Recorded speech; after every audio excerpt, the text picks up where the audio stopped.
जीतेंगे हम ये वादा करो। अरे साथियों, जीतेंगे हम ये वादा करो, कोशिश हमेशा ज़्यादा करो, किस्मत भी रूठे पर हिम्मत ना टूटे। अरे किस्मत भी टूटे लेकिन हिम्मत ना टूटे, मजबूत इतना इरादा करो। साथियों, कोशिश आपकी बराबर होती रहनी चाहिए, क्योंकि लहरों से डरकर नौका पार नहीं होती और कोशिश करने वालों की कभी हार नहीं होती। जैसा कि हम बार-बार कहते हैं, सरकारी नौकरी अगर पहाड़ है तो हम भी दशरथ माझी है, तब तक तोड़ेंगे नहीं, जब तक छोड़ेंगे नहीं।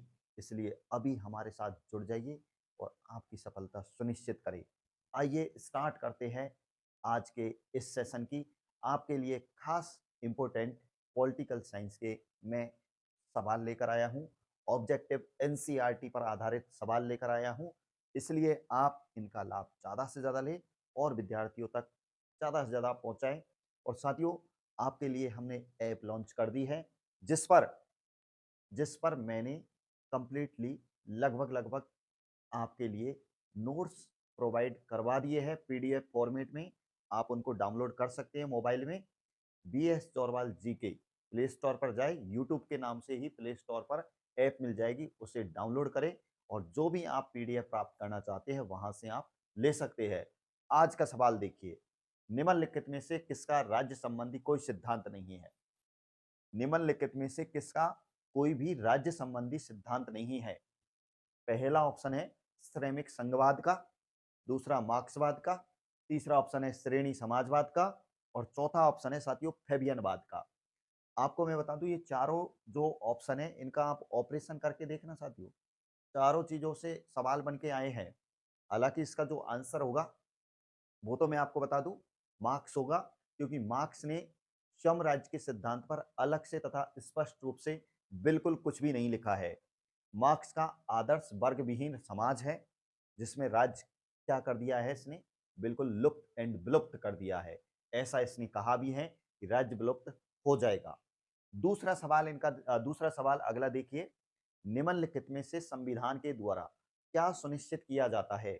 आप देखिए ऑप्शन को कि निम्नलिखित में से संविधान के द्वारा क्या सुनिश्चित किया जाता है। ऑप्शन नंबर पहला है कार्यपालिका की शक्तियां, दूसरा है शासक एवं शासित के बीच संबंध, तीसरा ऑप्शन देखिए सरकार के विभिन्न पहलुओं के बीच संबंध और चौथा ऑप्शन देखिए साथियों उपरोक्त सभी। इसका सही उत्तर क्या होगा आप हमें कमेंट्स के माध्यम से बता सकते हैं। हालांकि मैं आपको बता दूं हालांकि मैं आपको बता दूं कि उपयुक्त सभी सभी जो ऑप्शन है बिल्कुल राइट है। हालांकि मैं आपको बता दूं कि सी एफ स्ट्रॉन्ग जो कि एक राजनीतिक हुए हैं, उन्होंने क्या कहा है?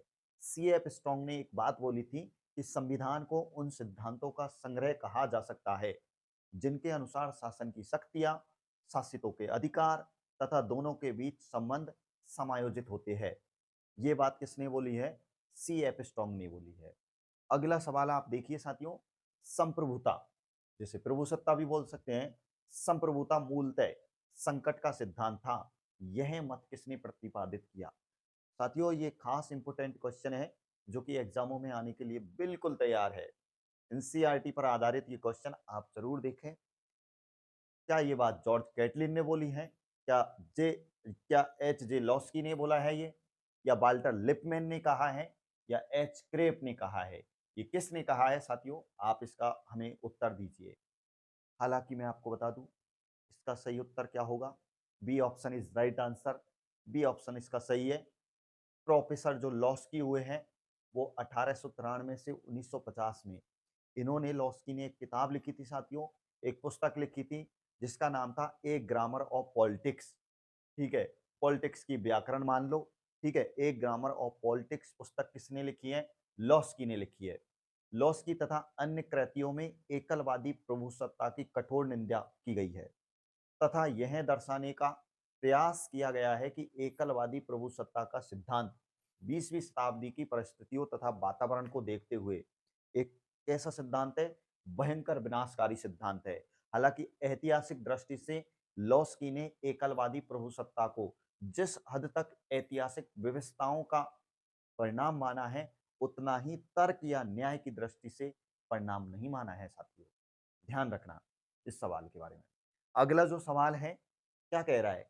निम्नलिखित में से किसके द्वारा स्वतंत्रता को सकारात्मक अवधारणा का प्रतिपादन किया है? निम्नलिखित में से किसके द्वारा स्वतंत्रता को सकारात्मक अवधारणा का प्रतिपादन किया है? 11वीं कक्षा की एनसीईआरटी की बुक में अच्छे से ये दे रखा है साथियों, सकारात्मक, नकारात्मक स्वतंत्रता के प्रकार। ठीक है? इसमें से किसने सकारात्मक अवधारणा का प्रतिपादन किया है? क्या पहला ऑप्शन जेएस मिल है? क्या हर्बर्ट स्पेंसर है? क्या कार्ल पॉपर है? या टीएच ग्रीन भाई साहब? इसका राइट आंसर क्या होगा साथियों? आप कमेंट्स के माध्यम से बताएं। हालांकि मैं आपको बता दूं, इसका राइट आंसर टीएच ग्रीन होगा। सकारात्मक स्वतंत्रता के बारे में टीएच ग्रीन ने काफी हद तक बहुत कुछ लिखा है।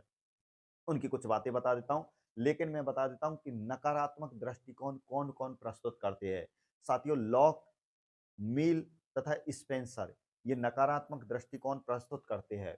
हालांकि इनके विपरीत ग्रीन, लॉस्की और जितने भी प्रत्ययवादी है वो स्वतंत्रता को एक सकारात्मक दृष्टिकोण के रूप में प्रस्तुत करते हैं।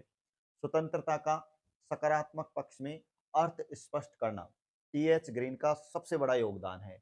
सकारात्मक दृष्टि से जो है किसका, स्वतंत्रता का अर्थ स्पष्ट करने में टीएच ग्रीन का सबसे बड़ा रोल है साथियों। हालांकि टीएच ग्रीन ने इसकी परिभाषा से कार्य करने या किसी वस्तु का उपयोग करने के रूप में जो है इसको परिभाषित किया है, जो दूसरों के साथ रहकर अपने अथवा आनंद लेने के, ठीक है, रहकर आनंद लेने के योग्य है। ये बात आपको थोड़ी सी ध्यान रखनी है। TH green is very important. अगला जो सवाल है वो क्या कह रहा है?